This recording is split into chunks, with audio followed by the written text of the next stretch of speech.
Salut les amis, bienvenue dans une nouvelle vidéo. Aujourd'hui on se retrouve pour une petite vidéo travaux, décoration.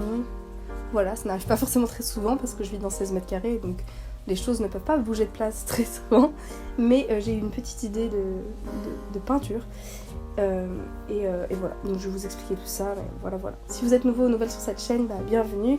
Ici il y a surtout des vidéos sur mon quotidien. Je suis illustratrice freelance, mais en ce moment je travaille vraiment juste sur un projet personnel, donc j'ai pas vraiment de clients, etc. Et sinon il y a des vidéos sur la mode de temps en temps, parce que c'est quelque chose que j'aime beaucoup. Et du coup voilà, si ça vous intéresse, n'hésitez pas à vous abonner. Et du coup, aujourd'hui, le programme, en fait j'ai eu une idée parce que j'avais très envie de peindre une zone de mon appartement en jaune. Un jaune un peu vif, un peu chaud. Et je suis désolée, ma voix elle est un peu naze, j'ai encore un petit reste de crève. Du coup j'avais très envie de peindre en jaune, sauf que mon appart est pas très grand déjà et les murs sont tous recouverts de meubles ou de décorations. Donc voilà, et surtout j'avais peur de m'en lasser, que ça réduise un petit peu trop la taille de l'appartement parce que là il est blanc donc c'est pas mal, généralement ça agrandit. Donc même si c'est une couleur claire, j'avais un peu peur de déjà m'en lasser ou que ça rétrécisse un peu trop visuellement. Du coup je savais pas trop quoi peindre et surtout je voulais quelque chose de facile à recouvrir en blanc lorsque je partirai. Voilà, c'est pas prévu pour l'instant mais j'aime bien penser quand même au cas où. Et du coup j'ai eu une idée, j'ai fait un petit test sur mon iPad, genre j'ai fait un petit montage photo et je vais peindre en gros, mes fenêtres sont un peu encastrées dans le plafond, ce qui fait qu'il y a ça fait comme un petit cadre de mur autour de la fenêtre, je vous montrerai un peu mieux, je vais vous filmer ça. Et donc l'idée, je vous mets de toute façon les images là que j'ai fait, les trucs de modélisation on va dire. L'idée c'est du coup de peindre en jaune le tour des fenêtres. Déjà parce que je trouve que ça, je sais pas, en tout cas sur le dessin, ça apportait un peu de lumière et de chaleur et du coup je trouve ça chouette, surtout en hiver. Du coup voilà, je me suis dit que ça pouvait être rigolo, que ça sera très rapide à repeindre en partant et voilà. Le seul truc, donc là je suis allée à Monsieur Bricolage ce matin, il y avait tout ce qu'il fallait. Le seul truc c'est que du coup c'est juste au-dessus de mon lit les fenêtres, donc là il faut vraiment que je bâche à la perfection parce qu'il faut vraiment pas que je tâche mon lit, ce serait vraiment dommage. Du coup je vous dis ce que j'ai acheté une petite bâche fine, la moins chère parce que je pense que je vais pas en mettre partout non plus mais on sait jamais. Un petit rouleau tout petit parce que moi j'en ai mais vraiment rikiki pour des trop petites surfaces. Là j'ai acheté un modèle un peu entre deux mais c'est quand même très petit parce que j'ai pas besoin d'un rouleau de 30 cm, j'espère d'ailleurs qu'il sera pas trop grand. Ensuite j'ai acheté de la peinture. Qu'est-ce que j'ai pris d'autre ? Voilà, je crois que c'est bon. Et après j'ai acheté également, ça n'a pas trop de rapport, mais un boudin de porte. Du coup je pense que je le mettrai aussi dans cette vidéo, je vous montrerai. Du coup c'est un boudin adhésif, parce que les boudins où il y en a deux de chaque côté pour en gros vous glisser votre porte dedans. En fait c'était beaucoup trop étroit le dessous de porte que ça pouvait contenir. Parce que moi ma porte elle est assez épaisse, elle fait genre 5 cm en fait. Et du coup eux leur boudin avec deux boudins et un truc de tissu qui les relie là, ça fait que 3 cm d'épaisseur donc c'était pas possible. Et de toute façon de l'autre côté de la porte à l'extérieur, c'est pas hyper intéressant ce que je vous raconte là, mais de l'autre côté de la porte à l'extérieur il y a un petit rebord donc il n'y a pas trop d'air, enfin je sais pas comment dire, je suis pas sûre que le boudin aurait été très utile. Par contre moi de ce côté là ouais il y a carrément il y a de l'air de ce côté là. Donc j'ai acheté un petit boudin adhésif que je vais juste coller à l'intérieur, j'ai pris blanc comme couleur. C'est très bizarre, vous allez voir, parce qu'en gros il y a une partie en plastique adhésif blanche et après il y a le boudin qui est censé être blanc, mais clairement ils se sont pas accordés sur les deux blancs, donc en gros l'adhésif il est plutôt blanc bleuté, genre un blanc azuré quoi. Et le boudin en lui-même il est clairement crème, donc c'est très chelou. Mais bon, c'était ça ou marron, donc clairement on va partir sur les 50 nuances de blanc, parce que voilà. Mais voilà. Du coup, c'est ce que je vais faire aujourd'hui, je pense, parce que j'ai rien trop de prévu dans la journée. Et voilà. Donc, petite vidéo bricolage. Installez-vous confortablement. C'est parti!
Bon bah voilà, c'en est tout pour cette vidéo. Je suis hyper contente du résultat. Franchement, c'était assez rapide à faire. Et la peinture du coup c'était 3v3 colorissime, pardon. Je l'ai acheté chez Monsieur Bricolage et elle sèche en à peu près une demi-heure, 45 minutes. Donc c'est hyper cool pour faire, si vous avez genre 2-3 couches à faire, bah, dans une journée c'est quand même assez facile à faire, donc je trouve ça bien. Et voilà, c'était assez facile d'appliquer, enfin il n'y a pas eu du tout de soucis. Enfin j'ai fait ça dans la même journée, donc je suis trop contente. Et voilà, je trouve ça trop beau, ça fait vraiment un petit côté plus... Enfin du coup ça réchauffe la lumière en fait quand elle rentre, je le trouve, dans la pièce. Après c'est peut-être juste très psychologique juste parce que je vois qu'il y a du jaune, mais je trouve que ça réchauffe un peu le fait que le soleil se reflète dessus et tout. Bref, du coup voilà, je vais vous montrer un peu mieux là, mais voilà, je suis trop contente. Et voilà, c'était rapide à faire. Voilà. Et le boudin de porte, vous avez vu, c'était rapide à faire. J'ai juste très peur que l'adhésif ne tienne pas trop dans le temps. À voir. Sinon j'achèterai un genre de double face, celui pour coller de la moquette. Là je sais que généralement ils sont très puissants. Si jamais leur adhésif ne marche pas, mais pour l'instant j'ai l'impression qu'il tient. Mais pareil, c'était facile à appliquer et à couper à la bonne taille, enfin, rien de spécial à faire. Et voilà, donc trop bien, je suis trop contente de ces petits aménagements. Voilà, en tout cas merci beaucoup d'avoir regardé cette vidéo. Si ça vous a plu, n'hésitez pas à mettre un petit pouce en l'air, à commenter, etc. Si ça vous donne des idées également, n'hésitez pas à les partager, c'est toujours chouette. Et puis voilà, je vous dis à bientôt dans la prochaine vidéo. En attendant, prenez bien soin de vous. Et voilà, bye!